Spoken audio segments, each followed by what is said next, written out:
Hi Mark, how are you today? Hi Dennis, I am fine, thank you. I am great. How about can I ask you a few questions about your job? Sure. What do you do? I am technician. Interesting. Do technicians fix machine? Yes, they do. I fix machine and equipment every day. Do you have a full-time job? Yes, I do. I work 8 hours a day. Do you like your job? Yes, I do.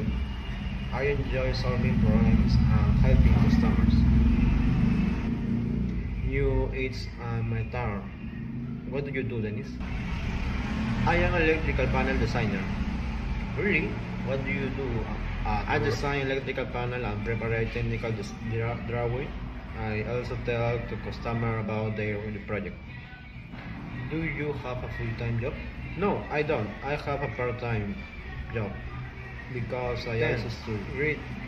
Do you like your job? Yes, I do. I like learning new things and working on different projects. Is your job dangerous? No, it isn't.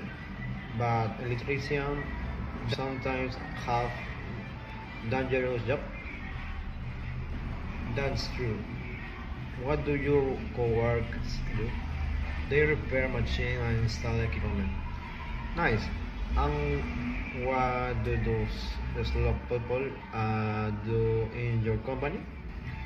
They sell products and tell to customers. So good. Thanks for sharing your experience. You are welcome. Thanks for your question. Have a nice day, Mark. You too, Bye. Denise. Goodbye.